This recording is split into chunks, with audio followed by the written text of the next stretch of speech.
ఇప్పుడు వాళ్ళకి theatres development కి ఎలా 1 year కావాలో మాకు కూడా అండర్ ప్రొడక్షన్ లో ఉన్న సినిమాలన్నీ రిలీజ్ అయిపోవడానికి 1.5 year కావాలి. ఆ ఈ రెండు ఒకే టైంకి వచ్చే టైంకి కండిషన్స్ అన్ని ఒకసారి పేపర్ మీద పెట్టుకుని ఈక్వల్ టర్మ్స్ ఉన్న టైంలో అలా మిడిల్ గ్రౌండ్ ఉన్న చోట ఓకే అనుకుని అక్కడి నుంచి కొత్త సినిమాలు ఆ టర్మ్స్ లో వెళ్తాం ఇంకా.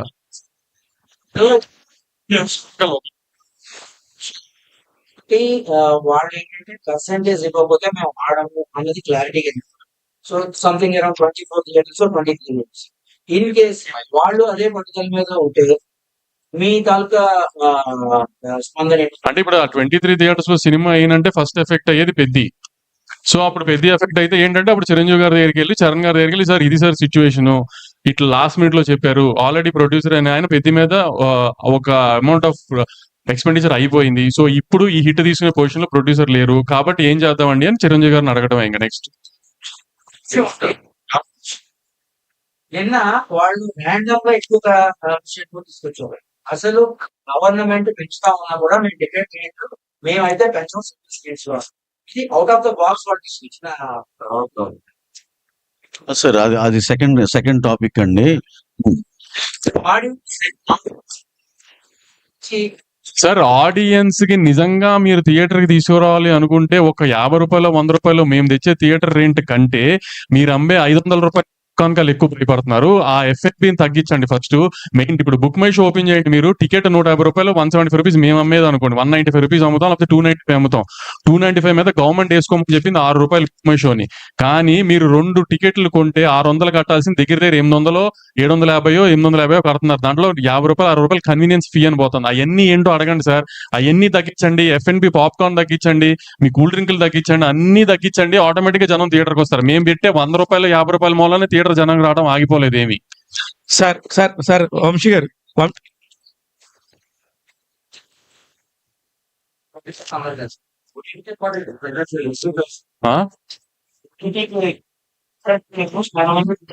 ఏమండి అది అలా అన్న వాళ్ళు ఓటీటీలో సినిమాలు అమ్మట్లేదా? ఓటీటీ సినిమాలు అమ్మట్లేదు, అక్కడ కూర్చున్న వాళ్ళంతా ఓటీటీ సినిమా కొమ్ముకుని డైరెక్ట్ థియేటర్ కే ఇస్తున్నారు వాళ్ళు.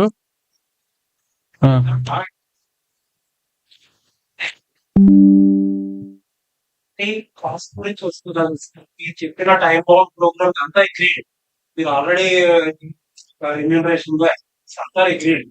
అంటే మనం ఒప్పుకోకపోయినా రేట్లు టికెట్ రేట్ అనేది జనాలు మనం తీసుకుంటున్నాం కదా, దానికి కూడా ఏదైనా టైం బౌండ్ ప్రోగ్రామ్ పెట్టి తర్వాత మేము టికెట్ రేట్ పెంచుకోవడం ఆడియన్స్. అదే అంటున్నాను. ఇప్పుడు నిన్న వాళ్ళు చెప్పింది ప్రొడ్యూసర్ కి, సినిమా తీసే ప్రొడ్యూసర్ కి ఆ ఎక్స్పెండిచర్ కి సంబంధం లేకుండా ర్యాండమ్ గా మేము రేట్లు పెంచామని చెప్పారు. అది కాదు కదా. ఇప్పుడు నుంచి ఏంటంటే ఇట్లాంటివన్నీ వస్తున్నాయి, ఆడియన్స్ థియేటర్ టర్న్అవుట్ తగ్గింది, లేకపోతే ఓటీటీ ప్రైస్ తగ్గింది, ఇవన్నీ మాకు లాస్ట్ 6 months 1 year నుంచి జరుగుతున్నాయి. కాబట్టి నెక్స్ట్ బంచ్ సినిమాలు ఎవరో ఏం చేసినా ప్రొడ్యూసర్స్ అందరూ అది కాన్షియస్ గానే ఎక్స్పెండిచర్ మీద కానీ రెమ్యునరేషన్స్ మీద కానీ ఒక చెక్ తోనే వెళ్తున్నాం. సో ఫర్దర్ గా మాక్సిమం 99% ఒక పైన 5 సినిమాలకి తప్పితే ఏ సినిమాకి రేట్ హైక్ లేకుండా చూడటానికి మేమే మాక్సిమం ట్రై చేస్తున్నాం. పైన 5 సినిమాలు లేదంటే ఏదన్నా వన్ ఆఫ్ అక్కడ ఇక్కడ ఎక్కువ ఖర్చు అయిన సినిమా, ఇప్పుడు ప్యారడైజ్ లాగా నాని గారి సినిమా ప్యారడైజ్ లాంటిది ఏంటంటే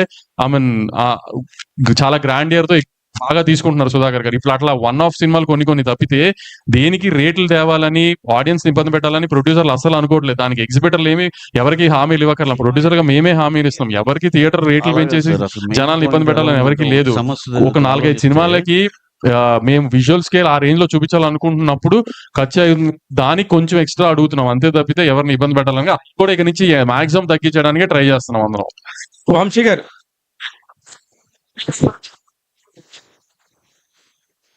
మీరు డిస్ట్రిబ్యూషన్ లోకి వచ్చాక ఈ సమస్యలు ఎక్కువ వస్తున్నాయి అనేది జనరల్ టాక్. అంటే ఏంటి విషయం అసలు?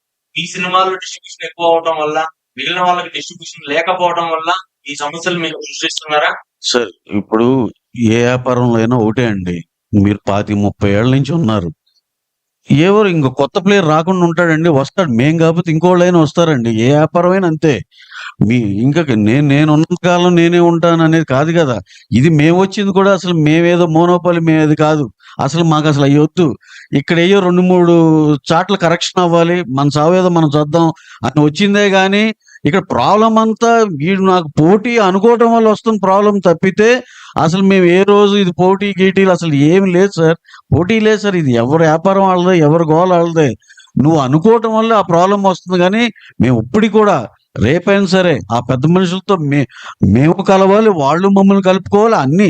ఇవన్నీ జరిగితేనే ఒక రకంగా సినిమాలన్నీ బ్రహ్మాండంగా జరిగాయి సార్. అంతేగాని ఇంకా ఇక్కడ కొత్త వాళ్ళు వచ్చారు, వీళ్ళని తీసేయాలి, తొలగించేయాలి, అలాంటివి ఉండవండి.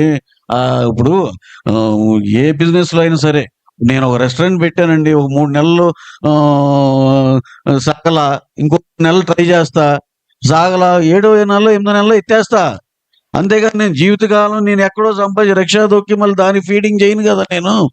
అలాగే మీరు థర్డ్ పార్టీ బిజినెస్ లెస్సీగా చేసినప్పుడు థియేటర్ ఓనర్స్ సఫర్ అవుతున్నా కాదు, నీకు అవ్వట్లేదా, నీకు పని అవ్వట్లేదు, మాకు పని అవుతుంది, మాకు బాగానే ఉంది అనుకుని మేము కంటిన్యూ చేస్తున్నాం రెంటల్కి. మీకు అది కాదు, మాకు అవ్వట్లేదు అనుకుంటే వదిలేసేయండి దాన్ని. నేను చెప్పిన ఎగ్జాంపుల్ రెస్టారెంట్ అనేది నాకు లాభసాటికి లేకపోతే నేను వదిలేస్తా కదా. ఓనర్లు ఉన్నారనుకోండి, వాళ్ళు 25-30 ఏళ్ళ నుంచి థియేటర్ని వాళ్ళు ఎంతో ప్రేమించి చేసుకుంది, వాళ్ళు లాస్ అన్నారనుకోండి, కరెక్టే కదా. మరి పాపం ఇన్నాళ్ళు ఎంతో ప్యాషనెట్ చేశారు, వాళ్ళకి బెనిఫిట్ అవ్వాలిగా. ఇప్పుడేం ఓనర్ అనేవాళ్ళు ఎవరికైనా బెనిఫిట్ అవుతుందండి? థియేటర్ ఓనర్ అనే వాళ్ళకి మధ్యలో మీరు ఎంటర్ అయ్యి లెస్సీ అని చెప్పి మాకు వర్కౌట్ అవట్లేదు, ఇది తప్పు కదా. ఇప్పుడు దాకా మేము ఒక థియేటర్ కి ఒక 100 రూపాయలు రెంట్ కడుతుంటే ఆ థియేటర్ కి ఆ ఓనర్ కి ఎంత రెంట్ వెళ్తుంది అనేది ఇప్పుడు దాకా ఎవ్వరు చేయలేరు. మీరు సిబిఐ సిఐడిఎల్ పెట్టినా కనుక్కోలేరు. అదే ఇప్పుడు నిజంగా పర్సంటేజ్ ఇచ్చిన ఆ సి సెంటర్లు కూడా 60% ఇచ్చేయాలని యూనిలాటరల్ గా లెటర్ పాస్ చేశారు. ఎంతమందికి నిజంగా 40% వెళ్తుంది అనేది ఏమీ తెలియదు ఎవరికి. సో ఎవరిని బాగు చేయడానికి ఇవ్వాలి పర్సంటేజ్? మమ్మల్ని మేము చంపుకుని.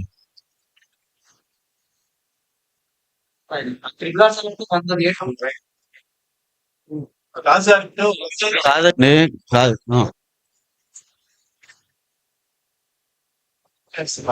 వీడియో లేని సినిమాలకు వచ్చేసరికి పర్సెంటేజ్ అంటున్నారు. ఇలా 2 వద్దు అనేది మనం సార్ పెద్ద సినిమా చిన్న సినిమా ఎవరు డిస్ప్యూట్ చేయట్లేదు సార్.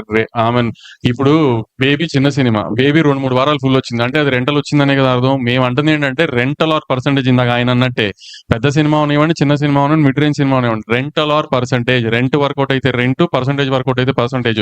దాంట్లో నాకు ఒక పెద్ద ఎక్స్పెక్టర్ చెప్పింది ఏంటంటే ఫస్ట్ వీక్ లో మీరు అన్నట్టు బాగానే ఉంటుంది వంశీ, సెకండ్ వీక్ లో మాత్రం ఆ థియేటర్ రెంటల్ రావట్లేదు. దానికి అప్పుడేమవుతుందంటే మీరు వచ్చిన దాంట్లో 50% ఇస్తుంటే రెంటల్ లో 50% వస్తుంది అంటున్నారు. సో దానికి చిన్న adjustment first week second week లో కూడా రెంట్ వచ్చేటట్టుగా ఫస్ట్ వీక్ దాంట్లో అడ్జస్ట్ చేస్తే సరిపోతుంది.